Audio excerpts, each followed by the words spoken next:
কিন্তু আমরা সেই ভোটটা আমরা পাবো না। আবার বিশেষ করে আমাদের মহিলাটা খুব বেশি দরকার। এর মহিলা ভোট হলো অর্ধেক। এই ভোটটাই ডিসাইড করবে কে জিতবে কে হারবে, মহিলা ভোট। কাজে আমাদের মহিলা এখানে আমি অনেক মা বোনদেরকে দেখতেছি। আপনারা যদি দয়া করে এই কয়টা দিন আমাদের কিছু সময় দেন, পরিবার থেকে, অফিস থেকে, কার্যক্ষেত্র থেকে যদি ছুটি নিয়ে এই কয়টা দিন আমাদেরকে একটু সময় দেন, পার্টিকে দেন, পার্টির চেয়ারম্যান তারেক রহমানকে দেন, অন্য কারোর জন্য কিন্তু দিচ্ছেন না, দেশের জন্য দেন, আপনার জন্য দেন। যদি আগামীতে বিএনপি ক্ষমতায় না যেতে পারে আমরা কি অবস্থায় ছিলাম, আবার যদি ওই এর চেয়ে খারাপ অবস্থা হবে যদি অন্য কেউ যদি ক্ষমতায় আসে, সেটাই বুঝতেই পারেন।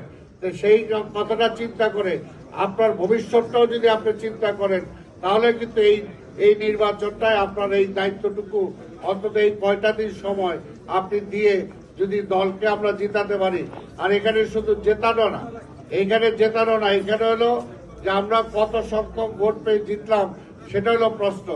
এই সিটে প্রার্থী হলো চেয়ারম্যান, কাজে চেয়ারম্যান কোন রকম জিতে গেল সেটা কিন্তু হতে পারে না, তাকে রেকর্ড সংখ্যক ভোট দিয়ে অন্তত জিততে হবে। আরেকটা হলো জাতীয় পর্যায়েও জানেন, সবাই জানে, ওই জামাতও জানে যে বিএনপি ক্ষমতায় যাবে, কিন্তু তাদের উদ্দেশ্যটা হলো সবাই মিলে প্রথম হলো নির্বাচন বানচাল করা, সেটা পারতেছে না। তারপরে তাদের হলো একটা যাতে দুর্বল সরকার হয়, ম্যাক্সিমাম সিট নিয়ে যাতে বিএনপি ক্ষমতায় যেতে না পারে, তাহলে একটা দুর্বল সরকার হবে। দুর্বল সরকার হলে তাদের পক্ষে নির্বাচনের পর এই সরকারটা যাতে স্টেবল না হয়, আন্দোলন করে যাতে আবার এই সরকারটাকে ফেলে দিতে পারে, সেটাই হলো তাদের টার্গেট। যে পরবর্তী পর্যায়ে তারা কিন্তু এই নির্বাচনে ক্ষমতায় যেতে চায় না, তারা পরবর্তী নির্বাচনের জন্য অপেক্ষা করতেছে, ক্ষেত্র তৈরি করতে চায় যাতে আগামী নির্বাচনে অন্তত তারা ক্ষমতায় যেতে পারে, বিএনপিকে অন্তত বিএনপি ব্যর্থ এটা প্রমাণ করে দিতে চায়।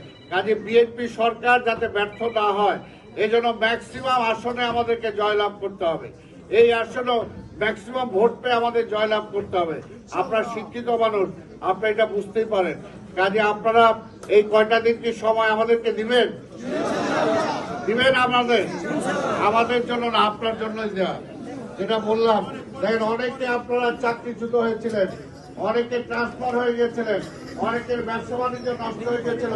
এই যে ও শুধু একটা লিখছিল জিয়া রহমানের পক্ষে, এই জন্যই চাকরি নাই। এরকম আপনারা সবাই কিন্তু ভুক্তভোগী হয়েছেন, তাহলে আমরা ভুক্তভোগী হই নাই, আপনারা ভুক্তভোগী হয়েছেন।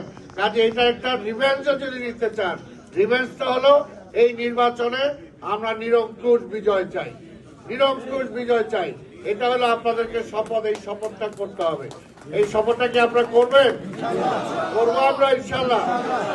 আপনারা বলতে পারেন যে আমি তো এলাকার ভোটার না, কিন্তু আপনারা যদি একটা ভোটারের কাছে যান তাহলে দেখা যাবে সেটা সম্ভব হবে। আর আমাদের এত পেশাজীবী আছে, 124টা সেন্টার, এইখানে যদি 124টা সেন্টারে ডেলি অন্তত 10 জন, 12 জন, 20 জন, 50 জন লোকের সাথে কথা বলেন, প্রত্যেকটা ভোটারের সাথে আমাদের কথা বলা হয়ে যাবে।